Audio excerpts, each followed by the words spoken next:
Top 10 Mirim Manhwa or Manhwa with an overpowered MC.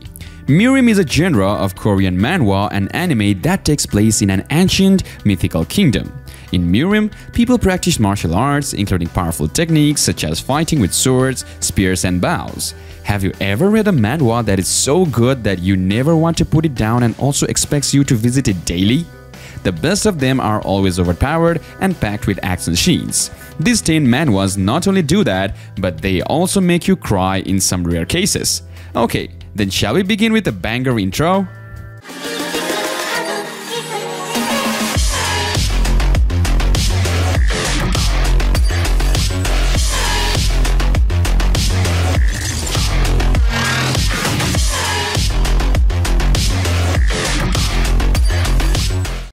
Starting off with our number 10, Reincarnated Escort Warrior. Our MC dream was to become an armed escort and deliver goods on a fancy horse. However, being a limp, he never could triumph over any combat techniques. Our MC lived as a porter doing all the dirty work before he swore and resisted to bandits and got murdered on day. Art is decent and it becomes better as each chapter passes. It always feels refreshing seeing the main character growth. Give this a try if you want an easygoing Mirim manhwa with a lot of drama. Number 9. Champion's Path in Mirim. So basically it's a Mirim manhwa where the main character uses modern martial arts in the Mirim world.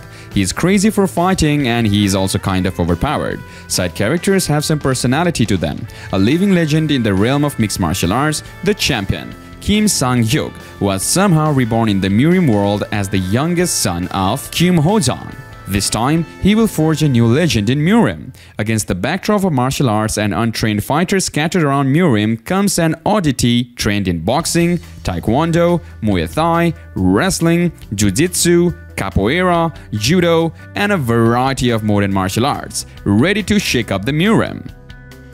Number 8. Demonic Master of Mount Kunlun.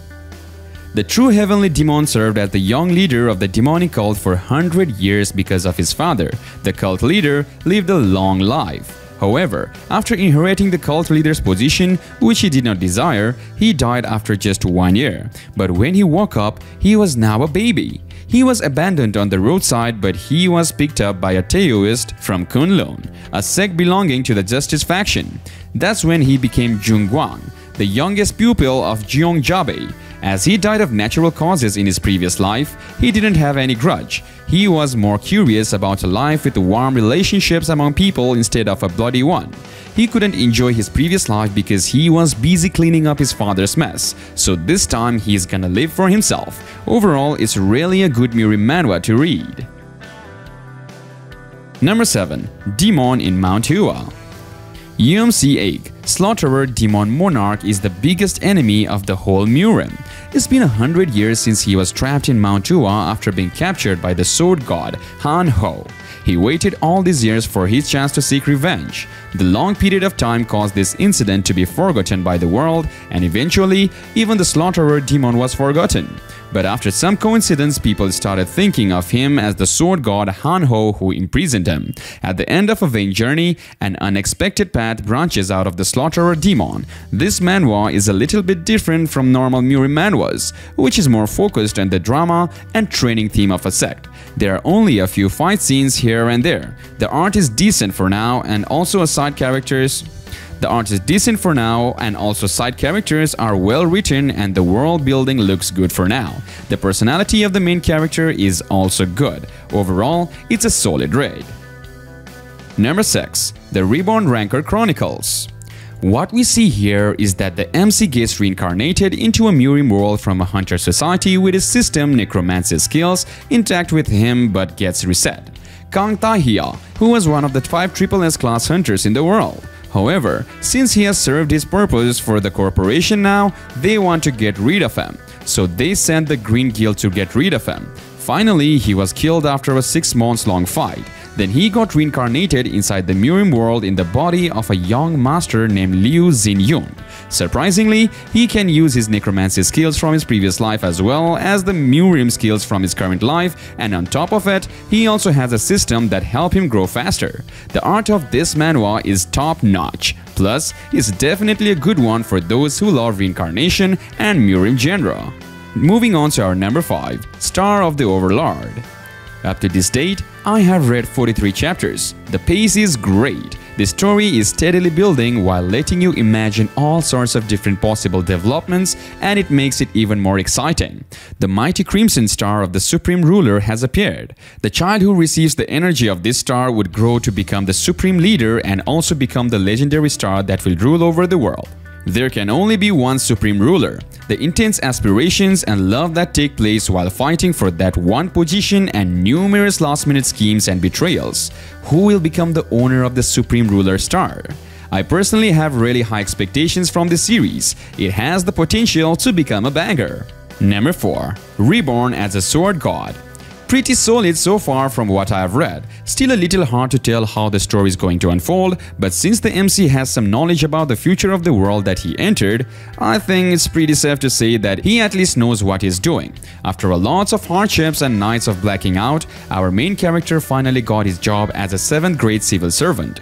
He was looking forward to the weekends where he could relax and have fun, but that night he got reincarnated inside the body of Baker Regin, who is a side character of the novel he was reading. Baker Regin was the scum of a prestigious martial art family. Now our main character has to make up for all the wrong Baker Regin did before him. He also knows what's gonna happen in the future, so he uses his knowledge to get powerful allies so that he can have a good head start in this new Mirim world. Overall, it's a really good manhwa to read for now. Number 3. Youngest son of the Namgung clan. This is the story of Namgung clan Deso, the youngest son of the Namgung clan. From his name, you get the vibe like legendary youngest son of Marquis House. This time is different here.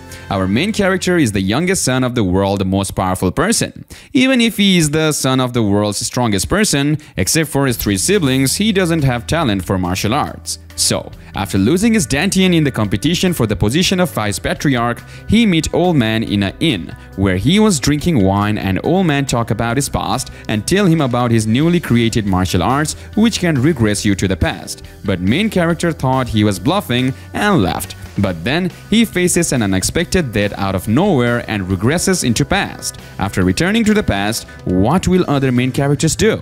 They train, right? And become overpowered, but in this manhwa. If I were to be honest, he doesn't want to learn martial arts. He just wants to escape from hell like a martial maniac house. The plot is unique. The art and world building are excellent. Main character is not overpowered from the start like he got some cheat system. It's a decent manhwa with main character and his journey of escaping from Namgung clan. Number 2. Absolute Sword Sense. With this Dantian shattering from a ki rampage, Shu Wen Hui was cast aside by his family. After that, he was kidnapped by the Blood Cult, where he spent his life as a third-rate spy. One day, he is killed after being used to find the legendary sacred records of the Sword Says. But instead of really dying, he wakes up 10 years in the past on the day he was kidnapped by the Blood Cult, along with the power to hear the voices of swords. The story of this Mirim manhwa is really lit. It has a really big training arc, but it never gets boring because the execution of the plot is right on point. This manhwa is from the author of Nanomachine, so that's also a plus.